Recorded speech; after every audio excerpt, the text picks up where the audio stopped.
Le groupe C de cette Coupe d'Afrique des Nations, donc le groupe du Maroc. Maroc, Gabon, Ghana et les Comores.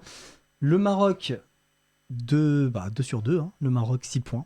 Une équipe marocaine qui ne s'est pas basée sur les joueurs qui ont joué la Coupe arabe. Il y a hormis Ben Cherki, qui a été appelé au dernier moment. On n'a pas de joueurs vraiment locaux. Qu'est-ce que tu en penses, Fatah? Dis-moi. Si tu veux, concernant la composition du groupe, composition du groupe, effectivement, parce qu'on a beaucoup d'équipes aujourd'hui, même l'Algérie, qui a pris quelques joueurs qui ont fait comme sensation. Exactement. Qui ont fait sensation lors de cette Coupe arabe, et le Maroc qui reste sur sa lignée. En fait, si tu veux, au début, la CAF, elle avait permis que 23 joueurs. Au début.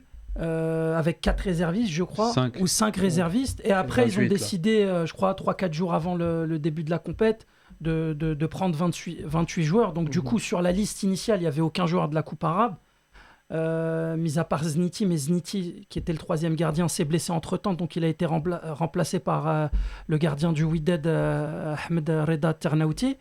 Et du coup, si tu veux, ces 5 qu'on a pu prendre avec nous ont été remplacés, ont permis de ramener Badr Banoun, qui entre-temps a dû déclarer forfait. Aussi, il me semble, Rahimi Ben Sharqi. Ben Sharqi qui était prêt à la dernière minute suite à la blessure de Banoun. Suite au remplacement de Badr Banoun.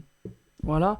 Le reste, il n'y a pas eu de surprise, mis à part l'imbroglio Abdessamad Zelzouli. Je viens pas, qui n'est pas venu finalement et qui souhaite venir au mois de mars. Ouais. Non, franchement, bravo au Maroc. Bravo au Maroc. Ils ont confirmé un petit peu ce qu'on attendait d'eux. Je félicite surtout coach Vaïd. Parce que coach Vaïd, il a quand même une énorme pression. Il a une énorme. Surtout que le premier match, on l'a joué sans réellement l'attaque. Coach Vaïd, le problème, je pense que s'il n'atteint pas la finale, il va dégager. S'il se prend le Sénégal. Non, je pense que s'il va jusqu'en demi, ça va aller. Voilà. Après, en dessous de la demi. S'il sort en dessous de la demi, ça va être très compliqué pour lui. Après, si tu sors en quart au penalty. Voilà, tu vois, c'est petit rappel, Maroc gagne son premier match 1-0 face au Ghana. Un match, franchement, on va le pas match dire poussif, mais si t'es pas supporter de Muntakhab et si t'es pas ghanéen, c'est une purge. C'était pas très beau à voir. Mais une victoire, un but de Bouffal, qui était bien placé. Mais une canne, ça se gagne, ça se joue pas. Après, pour décrire un peu cette purge, c'est que si tu veux, ils ont joué sans leur attaquant El Kaabi. Beaucoup de cas Covid au Maroc. Non, en fait, c'est pas des cas Covid, c'est que El Kaabi, il a été blessé à l'entraînement par. Ryan Maé, il a été blessé à l'entraînement par le 3e gardien du Wydad, Ternouti. Et El Kaabi et Barkok, eux, avaient le Covid, donc ils pouvaient pas jouer, tu vois. Donc ce qui fait que Vaïd, il a dû improviser, il a mis le jeune Abou Khlal devant en faisant jouer un 4-1, 4-1, et même en sentinelle, il n'a pas mis Amrabat qui d'habitude est sa sentinelle et le joueur qu'il utilise le plus. Il n'a pas renouvelé au deuxième match cet attaquant, parce que c'est El Kaabi qui a joué le deuxième match. Ouais, El Kaabi avec Tissoudali qui a fait une bonne rentrée. Et Bouffal à gauche. Ouais, Bouffal à gauche. Et d'ailleurs, Tissoudali qui avait fait une bonne rentrée, qui a confirmé. Il joue en Belgique, ce joueur. Ouais, qui a été pris à la dernière minute, justement, en remplacement de Zelzouli du Barça. Fatah, sur ce premier match, Maroc-Ghana. Je t'ai dit, si t'es pas supporter du Maroc ou du Ghana, c'est une purge. Maintenant, l'essentiel a été fait. 1-0. Mine de rien. Juste avant, Bounou sort une superbe frappe d'un joueur ghanéen. Je pense que c'est le tournant du match. Effectivement. Moi, je suis pas encore totalement convaincu du Maroc, parce que déjà, il faut dire ce qu'il y a. Le Maroc a quand même beaucoup d'éléments favorables depuis ces dernières semaines.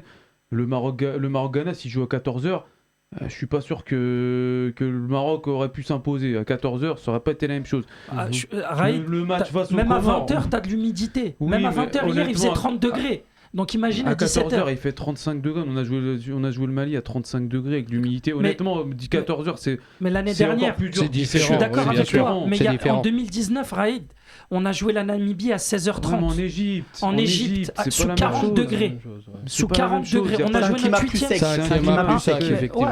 D'accord, mais sous 40 degrés au Caire, crois-moi que tu les sens. Tu vois ce que je veux dire ? Le 8e de finale, tu le joues à 18h face au Bénin. à 18h.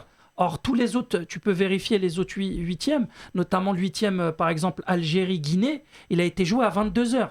Le Sénégal, pareil, ils ont joué à 21h ou 22h. Moi, en tout cas, je suis pas encore totalement convaincu. Oui, dans le jeu. Parce que, honnêtement, les Comores, c'est extrêmement faible. Ouais, en fait. bien sûr. C'est logique que le Maroc gagne les Comores.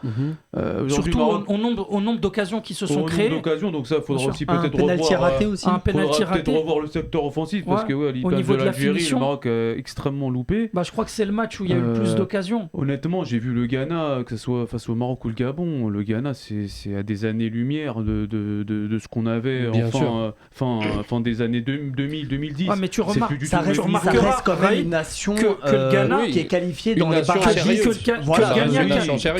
Que le Ghana qui a joué, il est 4 fois vainqueur de la CAN, mais même les belles générations du Ghana n'ont pas remporté la CAN. Les siens, ils ont fait 2 finales. Les Moutari, ça reste qu'ils ont fait quand même quelques finales. Ils ont fait quelques finales. Maintenant, il fallait pas tomber dans le piège parce que ce Ghana-là avait joué un match amical au Qatar face à l'Algérie et ils en ont pris 3-0. Sauf que c'est pas du tout la même composition.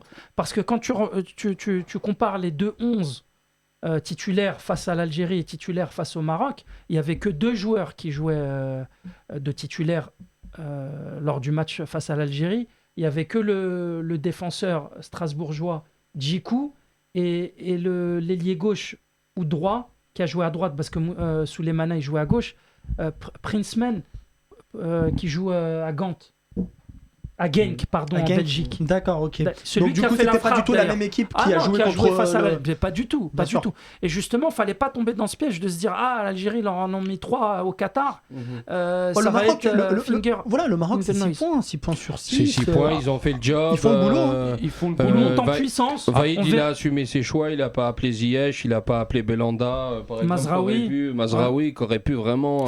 Déjà juste sur le papier, tu vois, Belhanda, Ziyech, déjà. Bon, ça reste quand même des individus. Le Maroc, on a Hakimi, Bounou, Amrabat, on a Bouffal, on a quand même des individualités. Par contre, je tiens à rendre hommage à Vaïd parce que Bouffal, je sais pas ce qu'il lui a dit, mais il l'a complètement transformé. Je sais pas moi je regardais les matchs de Bouffal en sélection, mais les 2 matchs qu'il a fait là, dans le repli défensif, dans l'efficacité, parce que c'est vrai qu'il marque, mais dans ce qu'il a proposé aussi en termes de dribble. Bon, ça, on le connaissait, mais c'est efficace derrière. Ça veut dire c'est pas juste pour amuser la galerie. Il fait ce travail tactique aussi. Je sais, il a mûri, c'est incroyable. Pas avant. Ouais, puis on l'a vu juste après son but face au Ghana, il s'est dirigé vers Vaïd, il lui a laissé un message.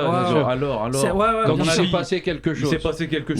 C'était une des images, je trouve, des tours de groupe. Après, je pense qu'aujourd'hui, le Maroc, ils ont un avantage qui peuvent les faire amener loin, c'est la défense. Aujourd'hui, on sait que surtout à la CAN, si t'as pas une bonne défense, tu vas pas loin. Là, on sent que la défense, elle est très solide. Le dernier match, c'est eu Romain Saïs, c'est Aguerd, c'est ça? Ça. D'habitude, c'est Maé qui joue avec lui dans l'axe. Non, c'est la charnière centrale habituelle. D'accord. Alors, des fois, on joue à 3 derrière avec Chakla, par exemple, ou Maé, Samy. Mais là, en l'occurrence, c'était un 4-1-4-1, tu vois. D'accord. Avec Maé qui était en sentinelle devant la défense. Et de toute manière. Et qui a bien tenu d'ailleurs Ayou. Et de toute manière, avec le Maroc, c'est toujours assez simple à analyser. On l'avait en 2019, ça jouait beaucoup offensif. Au final, on a vu le résultat. En 2017, avec Renard, avec beaucoup de forfaits, Renard il a dû bricoler. Du coup, il n'a pas pris de risque, il a joué défensif. Bon, le Maroc, ils se font éliminer par les îles, mais 1-0. À la 88e. Ils sont qualifiés en demi, ils jouent le Burkina. En vrai, ils peuvent aller facilement en finale. Et cette année, on le voit avec Vaïd, lui aussi, je pense qu'aujourd'hui, il joue quand même, mine de rien, un peu plus tactique et défensif que ce qu'on a vu en 2019. C'est-à-dire qu'aujourd'hui, on a une défense très solide. Et à mon avis, Vaïd, aujourd'hui, je pense qu'il a compris qu'en jouant de la sorte, à mon avis, au-delà d'essayer de procurer du beau jeu, de développer du beau jeu, essayer d'être solide défensivement, ce qui permettra à l'équipe d'aller plus loin. Ça revient à dire que la Coupe d'Afrique de toute façon ne se joue pas. Enfin voilà, il faut gagner les matchs. Il faut déjà éviter d'en prendre. Donc c'est sûr que quand tu as une bonne défense, ça te facilite la tâche. Après derrière, il te suffit une occasion ou deux pour en mettre un. Si tu es efficace derrière, ça se vaut. Hein. On en reparlera après, mais on l'a vu en fait avec l'Algérie. En fait, jouer à la Coupe d'Afrique, ça ne marche pas. Ça ne fait pas gagner. Mais de toute façon, en termes de jeu, sincèrement, le supporter que je suis, et là c'est le supporter qui parle, le Maroc, il suffit de voir les matchs à la Coupe du Monde face à l'Iran, on a tout fait, on se mange un but contre notre camp à la 92e. Face au Portugal, tu as 20 coups francs. Tu as une main de Pépé, tu as une faute sur le but de Ronaldo. On a tout fait face au Portugal. Et au final, tu perds 1-0. Et le match face à l'Espagne, où tu joues en contre parce que tu peux pas faire autrement face à l'Espagne, si le corner il est joué de l'autre côté, pas sûr que ça fasse but, tu vois. Donc, en termes de jeu, pareil pour l'équipe des années 86. Elles sont arrivées en demi, ils n'ont pas gagné la CAN. L'équipe 98, où on disait qu'au Burkina, la CAN s'était jouée au Burkina, on allait la gagner, on bat l'Égypte, futur vainqueur de la CAN, 1-0 en groupe. Hadji. Voilà, sur une belle retournée de Hadji. Et au final, regarde, tu perds en quart face à l'Afrique du Sud. Alors, donc c'est pas contrario, en 2004, le Maroc, il y avait du beau jeu. Oui, mais il y a une exception. Après, il y a une exception. Il y avait un joueur, Mokhtari, qui était très intéressant. Mokhtari qui jouait en Allemagne. Mokhtari, Hadji, Hamma. Qui avait mis 4-0 au Mali. 4-0 au Mali de Frédéric Kanouté, qui avait vraiment bien commencé la compétition. Kanouté, il y avait aussi Traoré du PSG. Oui, Sami Traoré, et qu'on a été très surpris. Non, mais par ce score-là. Il y a des exceptions à tout, et puis faut pas l'oublier, elle se déroulait où cette canne-là? En Tunisie. En Afrique du Nord. Et les pelouses étaient magnifiques, le stade Radès était neuf. Tu peux procurer du beau jeu quand Par contre, à Monastir, ça chicotait en quart de finale. Sfax, pardon. Contre les amis algériens. Donc le Maroc, bien parti. Le Maroc, s'ils arrivent premiers, ils jouent contre qui? Un meilleur troisième, donc on l'a vu. Soit celui le groupe du Cap-Vert, Cameroun, ouais. Soit le troisième Malawi, Sénégal, soit le troisième de la Tunisie, Mauritanie, etc. Ou la Tunisie. C'est possible. C'est possible. Ouais. Le Gabon, vous en pensez quoi? Alors le Gabon, là, ils ont des cas Covid, donc justement, il y a 6 forfaits. Honnêtement, de ce que je vois aujourd'hui, le Gabon. Cas Covid et lésions cardiaques pour Aubameyang et Lemina. Je pense que c'est très inquiétant. Beaucoup disent que c'est le vaccin, mais c'est très très inquiétant. Non, mais pour eux, clairement, la CAN, il n'y aura pas de CAN pour ces deux. Hein. À mon avis, on ne va pas prendre le risque de faire jouer des joueurs qui ont des problèmes de santé. 2 joueurs majeurs, Lemina et Aubameyang. Mais je pense que ça a été une grosse connerie d'avoir fait un rassemblement à Dubaï pour le Gabon, sachant que tu joues une CAN au Cameroun. Et on sait que le Gabon, c'est un pays frontalier avec le Cameroun. Donc, avec pratiquement la même température, le même taux d'humidité. J'ai pas compris pourquoi ils ont voulu aller se préparer à Dubaï. On va faire la fête, surtout. En plus, tu les vois faire des vidéos de Mongols avec des pseudo-humoristes. Derrière, tu te manges le Covid. Franchement, c'est n'importe quoi. Sans oublier qu'ils ont eu des problèmes de primes non payées. Ouais. Après, je vais juste rebondir dessus. Les primes... Et d'ailleurs, l'ami Romain Molina en a parlé, les primes du Gabon, elles sont démesurées. Hein. Ouais, ça doit être une des fédérations qui a les plus grosses primes au monde. Hein. Et j'ai cru comprendre qu'Aubameyang, qui est plâtré de dingue, et c'était le chef de file de payez-nous nos primes avant qu'on bouge. Sachant qu'Aubameyang, pour rebondir, une petite aparté, il ramène sa famille aux compétitions, aux frais de la fédération. Hein. Ça aussi, c'est incroyable ce qui se passe a des problèmes même en club. Au Gabon. Hein. Exactement. En tout cas, malgré cette période de forfait, le Gabon se débrouille bien, peut même finir premier s'ils font un résultat positif face au Maroc. On ne sait jamais, c'est possible. Mais je les verrais bien deuxième. Deuxième derrière le Maroc. D'accord. Et du coup, après, si tu vois bien, lors de leur premier match, ils ont gagné 1-0. Le Gabon, je parle. Oui, ils ont gagné contre les Comores. Non, ils ont gagné contre ils ont gagné 1-0. Ils ont gagné 1-0 contre les Comores. C'est le deuxième match, partout. Partout face au Ghana. Le deuxième match, ils ont fait 1-1 avec une fin de match assez houleuse où Jordan Ayew voulait en découdre avec... André, pardon. Ouais, c'est le plus gentil, Jordan. André, il voulait en découdre avec l'entraîneur Patrice Neveu du Gabon. Incroyable. C'est le charme après de l'Afrique, il y avait un peu de tension. Je pense que les Ghanéens, ils étaient frustrés de se faire égaliser à la dernière minute. Maintenant, honnêtement, sans leurs 2 meilleurs joueurs, le Gabon, ils arrivent quand même à faire... C'est pour ça aussi que je disais précédemment que le Ghana, c'est plus forcément l'équipe d'avant. Aujourd'hui, le Gabon, ils n'avaient pas Limina, ils n'avaient pas Aubameyang, c'est les 2 meilleurs joueurs. Je rebondirais. Et je pense que en 2019. Et je pense que Aubameyang, le fait qu'il soit pas là, je pense que c'est une chance pour le Gabon, parce que il met pas un pied devant l'autre au Gabon. L'Aubameyang qu'on connaît en Angleterre, ça n'a rien à voir avec celui du Gabon. Et je pense que ça peut être une chance. Je vais rebondir sur ce que tu disais, parce que sur le fait que Ziyech ne soit pas là lors de la CAN, justement par rapport à Boufal, ça peut être une des explications de son véritable épanouissement sur le terrain. Il est relâché et il a pris vraiment le leader. Sûrement technique. Que Vaïd s'est posé sur Boufal.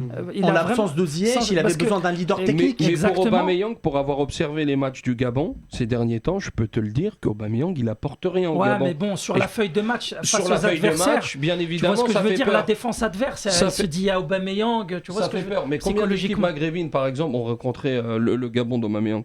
Vous vous en souvenez d'un match 2012, nous on était en groupe avec le Maroc. Avec le Maroc, ils nous ont battu 3-2. D'ailleurs, on les menait 2-1. C'était à la maison. C'était à la maison et encore, je pense qu'Aubameyang, il était un peu chaud à cette époque-là. Oui, avec Daniel Cousin. Mais aujourd'hui, Aubameyang, il met pas un pied devant l'autre en équipe nationale. Non, et c'est plutôt le Club Med, excuse-moi de te dire ça, c'est plutôt le Club Med pour lui, où ramène sa clique, sa famille aux frais de la fédération. Bon, et puis en tout cas, le Gabon qui répond aux attentes pour l'instant avec 4 points, une victoire, un nul, et qui sont dans la course pour se qualifier pour ce deuxième groupe. Mais ça va pas être un match facile, le dernier Maroc-Gabon, même avec ses absents. C'est à 17h ou à 20h du coup ce match-là? Je crois que c'est à 20h, parce qu'on n'a jamais joué à 20h. C'est souvent des matchs qui se terminent par des matchs nuls, ça. Ouais, ça arrange les deux équipes.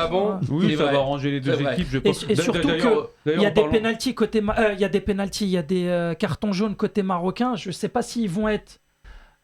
comment ça va se passer pour le deuxième tour? Je pense qu'on les garde. Je pense qu'on les garde des cartons jaunes. Je crois que ça s'annule au bout des huitièmes. C'est-à-dire que si un joueur, si actuellement un joueur a pris un carton jaune à la deuxième journée, qu'il en prend à la troisième, là il est suspendu pour le huitième. Mais s'il prend pas ça, tu prends rien, tout revient à partir des huitièmes. Il va peut-être préserver certains joueurs. Hakimi, Adam Massina et Amellah, ils sont sous le coup d'un deuxième carton jaune. Mais je pense, parce que ça va être une bonne transition, du coup, je pense, oui, que ça va sûrement se finir avec un match nul. Et d'ailleurs, parce qu'on va parler du prochain groupe qui est de l'Égypte, il y a eu quand même une déclaration assez surprenante de Mido qui disait clairement qu'en 2004, le Cameroun et l'Égypte a fait match nul pour arranger, mais pour éliminer l'Algérie. Il a pas... On va en discuter tout de suite. Bon, en tout cas, bonne chance aux Marocains dans ce groupe. C'est bien parti pour l'instant. Le match, il est demain, à 20h. Demain à 20h, exactement. Donc Gabon-Maroc.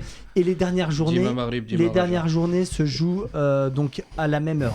On est bien d'accord. Les matchs se jouent en même temps, exactement, pour éviter tout bidouillage. Allez, sur ce beau Dima Merleb, on va passer au groupe D.